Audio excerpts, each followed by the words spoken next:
مفتی صاحب ارشاد فرمائیں کہ پنجتن پاک کن کو کہا جاتا ہے اور کیوں؟ اللہ اکبر۔ پنجتن پاک کا جو عقیدہ ہے یہ چلا ہے حضور صلی اللہ تعالی علیہ وسلم، حضرت سیدنا علی المرتضی، سیدہ فاطمہ، امام حسن اور امام حسین رضی اللہ تعالی عنہم، یہ جو پانچ ہیں ان کو کہتے ہیں پنجتن پاک۔ جی، بعض لوگ کیونکہ خائف ہوتے ہیں یا نظریات میں اختلاف ہوتا ہے وہ کہتے ہیں نہیں یہ کیا ہوا، اس کا مطلب ہے باقی سارے ناپاک ہیں۔ یہ جو مفہوم مخالف لیا ہے نا، جی جی اس کی یہاں ضرورت نہیں تھی۔ جی، اس کا مطلب یہ نہیں ہے کہ باقی سارے ناپاک ہیں، جس طرح اللہ تعالیٰ جل مجید الکریم کہتا ہے یا ایھا الرسول کلوا من الطیبات، اے میرے رسولو پاکیزہ میں سے کھاؤ، تو اس کا مطلب یہ نہیں ہے کہ وہ پاکیزہ کے علاوہ میں سے کچھ کھاتے۔ جی، یہ تو بات کی مضبوطی کو مزید پختہ کرنے کے لیے کہا جاتا ہے۔ ٹھیک ہے، تو یہ پانچ تن پاک جو کہا تو یہ اس لیے کہا کہ یہ مقرب اور پاکیزہ لوگ ہیں، ان کے لیے آیت تطہیر نازل ہوئی ہے۔ جی، اس کی ذرا وضاحت فرمائیں، آیت تطہیر سے کیا مراد ہے اور یہ پنجتن کیوں کہا کیوں جاتا ہے؟ حضور صلی اللہ تعالی علیہ وسلم کے جو اہل بیت ہیں ان کے لیے آیت تطہیر نازل ہوئی۔ ٹھیک ہے، اور ایک اہل بیت ہے اہل بیت حقیقی، جی، ایک ہے اختیاری۔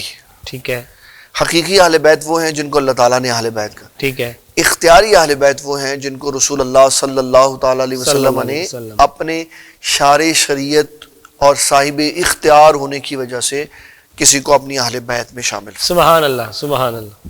بیویاں اہل بیت ہیں حقیقی، بیٹے اہل بیت ہوتے ہیں حقیقی۔ آپ کے بیٹے سارے بچپن میں وصال فرما گئے، جی، بیویاں آپ کی موجود تھی، وہ پہلے سے اہل بیت تھی۔ ٹھیک تو ہے، جب نجران کے عیسائیوں نے مباہلے کا کہا جی، تو نبی اکرم شفیع معظم صلی اللہ تعالی علیہ وسلم نے فرمایا ابنانا و ابناکم و نسانا و نساکم و انفسنا و انفسکم ثم نبتہل فنجعل لعنت اللہ علی الکاذبین۔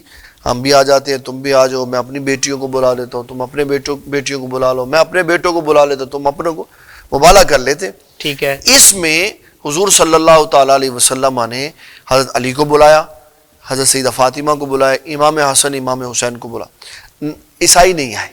ٹھیک ہے، مفسرین نے لکھا کہ ان کو خبر ہو گئی کہ ہمارا وہاں جانا ہمارے لیے ہلاکت کا سبب ہے، اور یہ بھی لکھا کہ جبرائیل علیہ السلام تیار تھے، اگر وہ آنے کا ارادہ کرتے اور نکلتے اسی وقت ان کے اوپر عذاب نازل ہو جاتا۔ اللہ اکبر۔ اب وہ نہیں آئے تو آقا کریم صلی اللہ علیہ وسلم نے ان چاروں کو اپنی چادر کے نیچے رکھ کے ارشاد فرمایا اللہم ہؤلاء اہل بیتی، یا اللہ یہ میری اہل بیت ہے۔ سبحان اللہ، سبحان اب اس کا نتیجہ کیا ہوا؟ ان کو اعزازی اہل بیت بنایا، ان کو اہل بیت رہنے دیا، جو حقیقی تھی ان کو باہر نکال دیا۔ تو یہ ظلم برائے ظلم ہے۔ جب اہل بیت کا ذکر ہوگا، قبلہ یہ ساری دنیا میں بتا دیں کہ جب اہل بیت کا ذکر ہوگا تو سب سے پہلے جس کا ذکر آئے گا وہ سیدۃ النساء للعالمین ام المومنین سیدہ خدیجۃ الکبریٰ رضی اللہ عنہا۔ سبحان اللہ، سبحان اللہ، سب سے پہلی اہل بیت سبحان اللہ۔ جن کو قرآن مجید ہے اہل بیت کا، ان کو اعزازی اہل بیت کا۔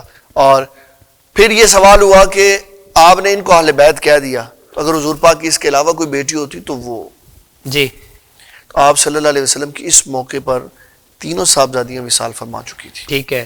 اگر کوئی ہوتی تو آپ ان کو بھی شامل فرما لیتے۔